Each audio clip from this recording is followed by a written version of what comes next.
आप देख रहे हैं SK TV। दोस्तों, यहूदी और ईसाई लाल गाय की कुर्बानी क्यों करना चाहते हैं? हालांकि उन्होंने लाल गाय की कुर्बानी अप्रैल के महीने में अनाउंस की थी, तो अचानक लाल गाय की खबरों को क्यों दबाया जा रहा है? क्या लाल गाय की कुर्बानी की रस्म अदा कर दी गई है? क्या उसकी राख को महफूज कर लिया गया है? अगर ऐसा हो गया है तो क्या होने वाला है? क्या आसमान से पत्थर बरसना शुरू हो जाएंगे? क्या हर तरफ तबाही ही तबाही फैल जाएगी? क्या अब क़यामत आने वाली है? इन तमाम बातों में क्या हकीकत है और कितना फसाना है? और ज़ायनिस्ट ने मस्जिद अक्सा पर कब्ज़े का क्या खुफिया प्लान बनाया है? आज की इस वीडियो में सबूत के साथ तमाम सवालों के जवाब आपके सामने रखूंगा, इसलिए ये वीडियो बहुत इन्फॉर्मेटिव है। इसे एंड तक पूरा लाजमी देखिएगा और इस वीडियो को अपने प्यारों के साथ भी ज़रूर शेयर कीजिएगा। दोस्तों, यहूदियों का 2000 साल पुराना अकीदा है कि लाल गाय की कुर्बानी उनकी विश और उन्हें प्योरीफाई करने के लिए दरकार है, जिसकी कुर्बानी एक ख़ास रस्म के तहत अदा की जाती है। और इस लाल गाय की कुर्बानी के लिए गाय में कुछ खुसूसियात होना लाजमी है। उस गाय में किसी भी किस्म की कोई खामी नहीं होनी चाहिए। उसकी खाल बिल्कुल लाल रंग की होनी चाहिए। उसके जिस्म पर एक बाल भी किसी दूसरे रंग का नहीं होना चाहिए, हत्ता कि उसके खुर भी सुर्ख रंग के होने चाहिए। ना ही उन लाल बच्चियों से किसी किस्म का कोई काम लिया गया हो और ना ही उस बच्चिया ने किसी बच्चे को जन्म दिया हो। और कुर्बानी के वक्त उसकी उम्र बिल्कुल 3 साल की होनी चाहिए, ना इससे कम और ना ही इससे ज़्यादा। और अप्रैल 2024 में उनकी लाल गाय की उम्र 3 साल हो गई थी, मगर फिर भी अभी तक उन्होंने इसकी कुर्बानी क्यों नहीं की? जबकि इस लाल गाय की कुर्बानी और उसका मकसद सिर्फ और सिर्फ मस्जिद अक्सा की जगह उन्हें अपना 3rd टेम्पल तामीर करना है। और इस अमल के लिए ज़ायनिस्ट यहूदी और ज़ायनिस्ट ईसाई दोनों मुत्तफिक हैं, मगर दोनों का एजेंडा मुख्तलिफ है। दोस्तों, ज़ायनिस्ट का ये ख्याल है कि उन्हें अपनी पेशन गोइयों को पूरा करने वालों के तौर पर काम करना चाहिए, यानी लाल गाय की कुर्बानी की रस्म को अदा करें और ख़ुद अपना 3rd टेम्पल तामीर कर लें, ताकि उनका मसीहा दुनिया के सामने ज़ाहिर हो सके।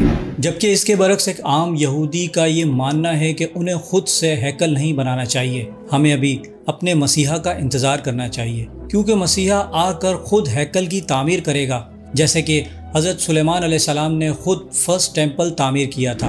इसीलिए दोस्तों, हमें ये देखने को मिलता है कि बहुत से यहूदी जो ज़ायनिस्ट नहीं हैं, वो फ़लस्तीन के झंडे उठाए उनके हक़ में एहतजाज में शामिल होते हैं। और वो ये समझते हैं कि ज़ायनिस्ट मसीहा से भी आगे चल रहे हैं और उन्होंने बाइबल की निशानी और पेशनगोई को पूरा करने के लिए हर हद पार कर दी है। और इस अमल के लिए उन्होंने मासूम फ़लस्तीनियों की नस्ल कुशी करी और इस निशानी को ज़ायनिस्ट खुद से ज़िंदा करने की कोशिश कर रहे हैं, जो कि इंसानियत के ख़िलाफ़ है। और इन 6-7 माह में इसराइल में जो कुछ भी हुआ, यरूशलेम के सियासी और मजहबी लोग में लाल गाय की कुर्बानी को लेकर बहुत खौफ व हिरास फैल चुका है कि क्या हमें लाल गाय को कुर्बान करना चाहिए या नहीं। क्योंकि लाल गाय की कुर्बानी की खबर इंटरनेट पर हर तरफ चर्चे में है कि अगर लाल गाय कुर्बान कर दी गई तो पूरी दुनिया में तबाही ही तबाही फैल जाएगी। इसलिए इस लाल गाय की कुर्बानी को फिल वक्त के लिए रोक दिया गया है।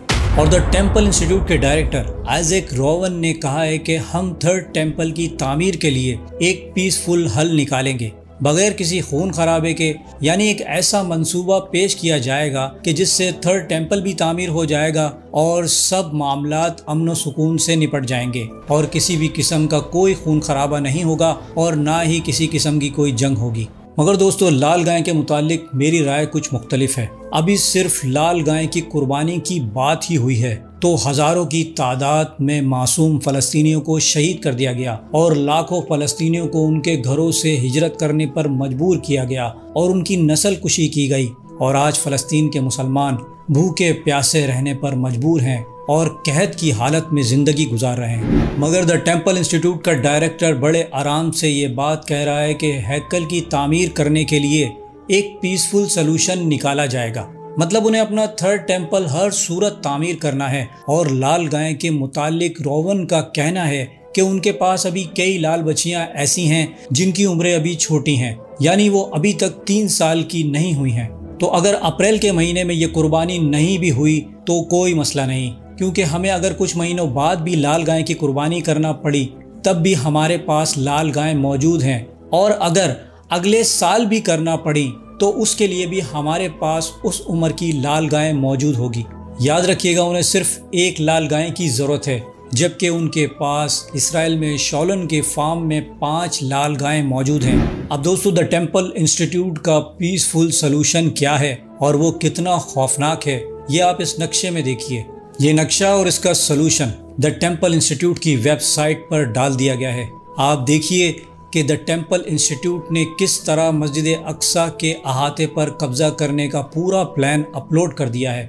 نقشے میں صاف دیکھا جا سکتا ہے کہ کس طرح سے بیت المقدس پر ان کا 3rd ٹیمپل تعمیر ہوگا اور قبۃ الصخرہ کو گرا کر وہاں پر 3rd ٹیمپل تعمیر کیا جائے گا۔ اب دا ٹیمپل انسٹیٹیوٹ نے اس کا یہ حل نکالا ہے کہ ہم مسجد اقصی کو شہید نہیں کریں گے، اور نقشے میں مسجد اقصی کو 2 نمبر پر دکھایا گیا ہے۔ اب اس کا مطلب کیا ہے؟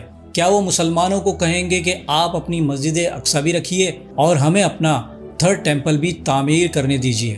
دوستو نقشے میں زیادہ حصہ گرین دکھایا گیا ہے جس پر یہودی اپنا 3rd ٹیمپل تعمیر کریں گے۔ یہ دیکھ کر مجھے 1948 سے پہلے کا فلسطین کا نقشہ یاد آ گیا، جب یہودی یہاں آ کر آباد ہونا شروع ہوئے تھے، اور آج پورے فلسطین پر یہ یہودی قبضہ کر چکے ہیں۔ ہم ان کی خصلت اچھی طریقے سے جانتے ہیں کہ یہ بہت پیار سے امن پکار کر بربادی پھیلاتے ہیں۔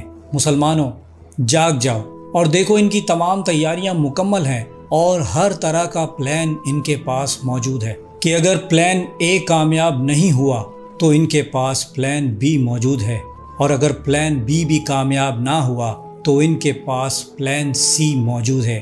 یعنی 2025 کا پلان ہے کہ وہ اپنی لال گائے کی قربانی 2025 تک تو ادا کر دیں گے، کیونکہ لاسٹ گائے ان کے پاس 2025 میں 3 سال کی ہو جائے گی، اور یہ اپنا 3rd ٹیمپل مسجد اقصی کے احاطے پر قبۃ الصخرہ کی جگہ تعمیر کریں گے، کیونکہ زائنسٹ یہودی اور زائنسٹ عیسائیوں کے مطابق لال گائے کی قربانی اور 3rd ٹیمپل کی تعمیر کے بعد ہی ان کا مسیحا دنیا کے سامنے ظاہر ہوگا۔ اور دوستو جب دجال دنیا کے سامنے ظاہر ہوگا تو سب سے پہلے وہ کہے گا کہ میں عیسیٰ علیہ السلام ہوں، اور یہی وہ وقت ہوگا جب دونوں طرف کے زائنسٹ اس دجل میں پڑھ کر سب سے پہلے اسے لبیک کہیں گے۔ اور حدیث مبارکہ میں ہے کہ 70,000 یہودی ایران کے شہر اصفہان سے نکلیں گے، اور سب سے پہلے وہ لوگ اسے اپنا مسیحا تسلیم کریں گے، اور اس کے بعد عیسائیوں میں سے ایونجیلیکل کرسچن جو زائنسٹ ہیں وہ بھی دجال کو جیزس کرائسٹ مان کر اسے اپنا مسیحا تسلیم کر لیں گے،